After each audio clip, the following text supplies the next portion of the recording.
To start with the noob. Now the term noob has been around for God knows how long, but unsurprisingly these are the players that just aren't particularly good at the game. Now there can be a few types of noob. For example, there can be the player that has just got GTA and doesn't have any experience, so don't really know what they're doing. They also don't have any money yet, so they can't buy any useful items such as a rifle. In fact, they're basically helpless without a little financial aid, and probably hate being poor. Do you want to be rich?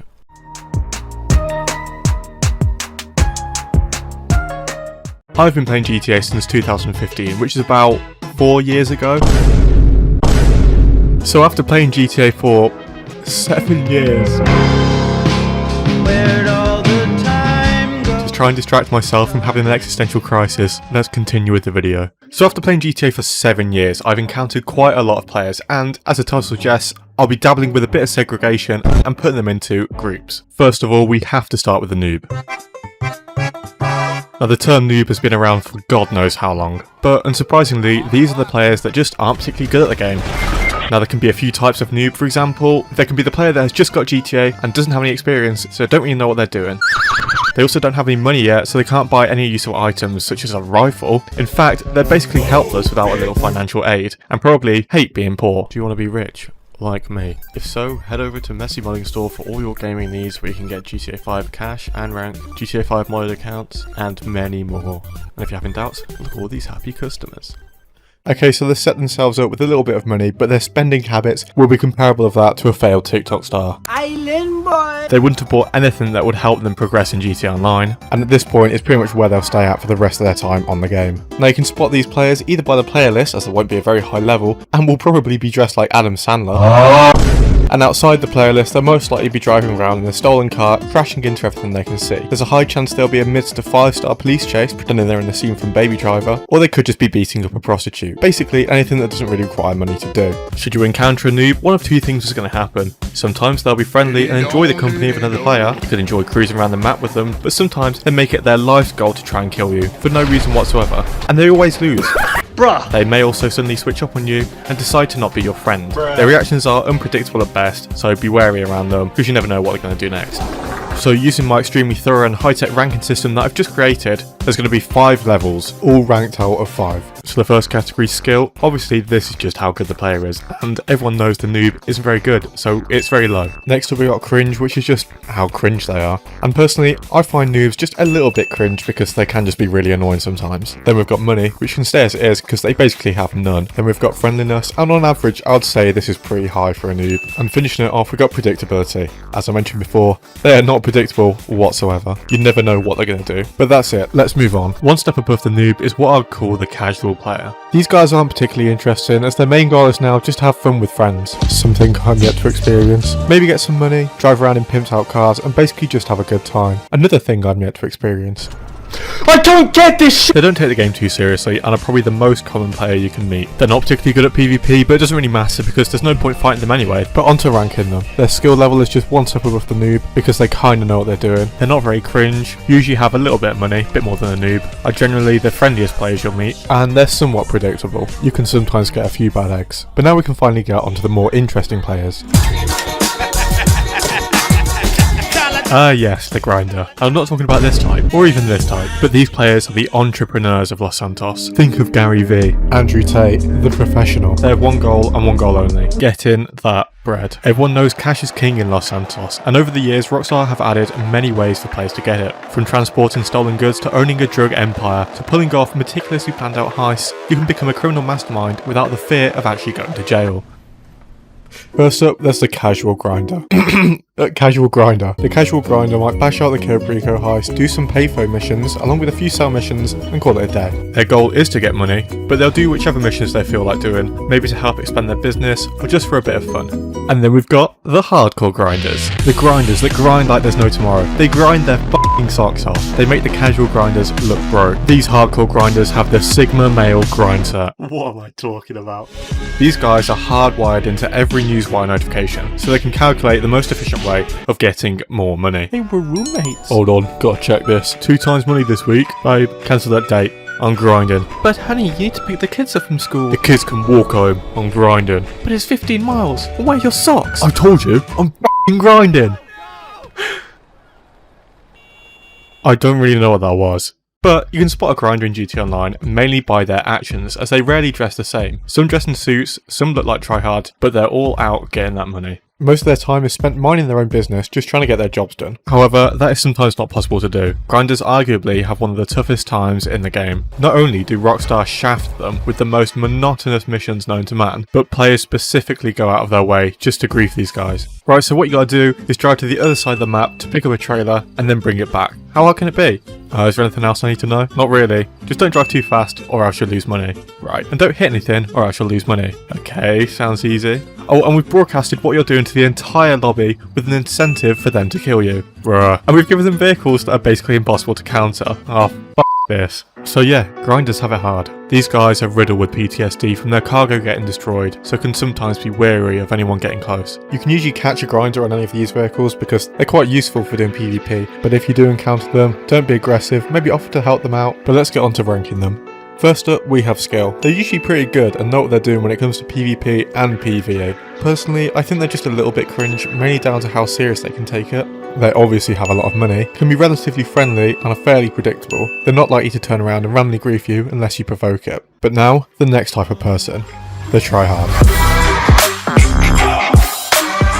Now if there's one area of GTA that I have a lot of experience in, it's this. The name tryhard in GTA Online is a little bit different to other games. In most games it means someone that is usually really good, abuses most of the game's mechanics and probably doesn't go outside. With GTA it's all of that, minus the actual being good part. To reflect this, I'm going to briefly explain a few of the different types of tryhards there are. In fact, if you're enjoying this video, let me know if I should do a full section on all the different kinds of tryhards. If you want that, just drop a like, but yeah, let's keep going. So first up, there's the wannabe tryhard. These guys suck. Their natural skill is so low, they've resorted to using the cringiest tactics to try and make themselves feel better about the fact that they're complete dog shit. They have the generic tryhard face paints, hair and outfits, and do the typical suicide loop so they're hard to kill. Honestly, I hate these guys. They see the KD ratio as some sort of dick measuring contest, and maybe, if their KD is high enough, they can forget about the fact that they'll never feel the touch of a woman. Then we have the score warriors. Sometimes these guys can be good because of how smart they play, especially against other score warriors, for example Staining, but slowly they've evolved to be overwhelmed with the score that they see it as a defining factor of who is better. You kill someone once while they're AFK with the auto cannon, that means you're infinitely better. They will use every tactic in the book to try and get kills and sacrifice any shred of dignity they might have had. The phrase, "it's in the game to be used," will be tossed around a lot, which, for some players, justifies their use of God mode glitches. Oh, hell no. On the topic of God mode, these guys love RC cars. They have infinite range and can be used to kill other players, and if you get blown up, it doesn't even count as a kill. Honestly, Rockstar needs to rework these, like maybe give them battery life or something, I don't know. These players will spend most of their time hiding either off radar, in a facility, or like I said before, in an RC car, for sometimes hours on end. I think they're hiding from their responsibilities of being a functioning member of society. In an actual fair fight, 90% of these players will get absolutely demolished, but that's exactly why they don't play fair.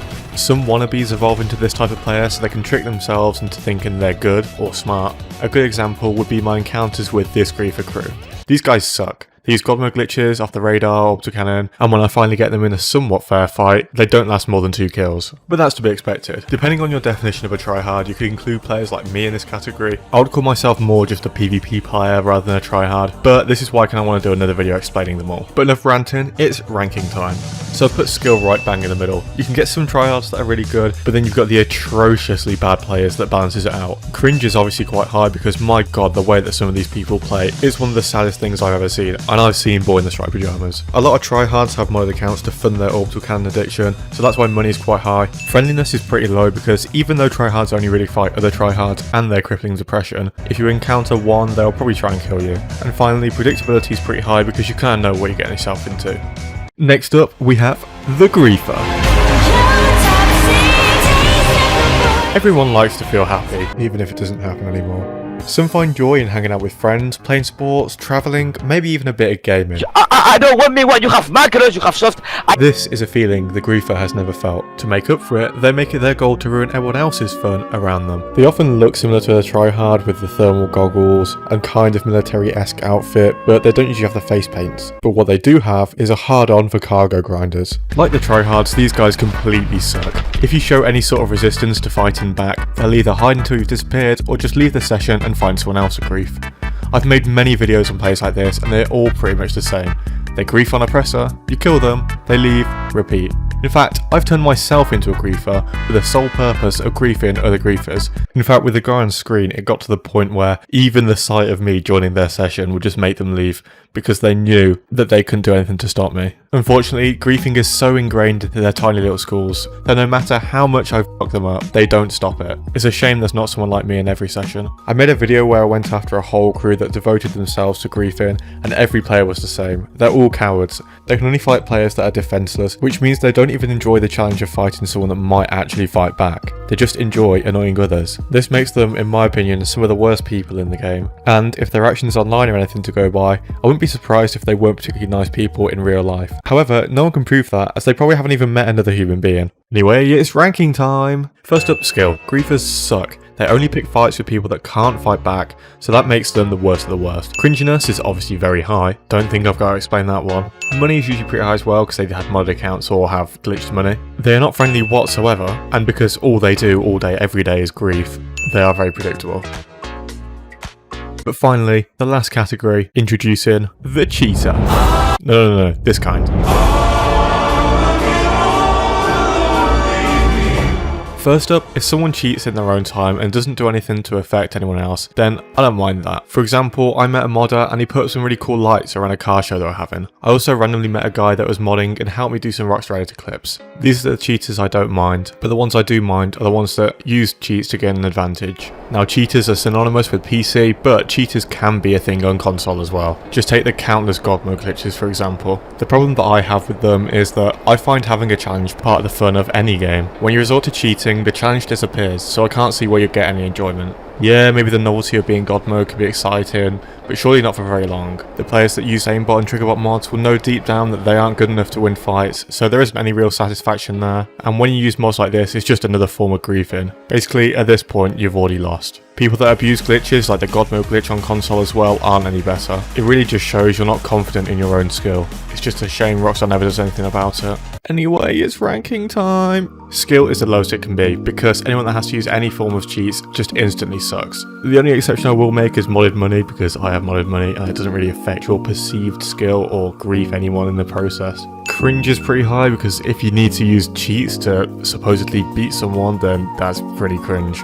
Money is also very high because it's likely modded, and friendliness and predictability are both in the middle because there are both friendly and unfriendly cheaters, but it just depends how you interact with them. But anyway, this is the end of the video. I've actually put in a lot of effort, so any likes are greatly appreciated. Let me know what you thought about it in the comments down below. I really want to hear your feedback. Maybe I'll do some more videos like this. I've already got some ideas in the bank, just gotta execute them. But yeah, see you in the next video. Bye.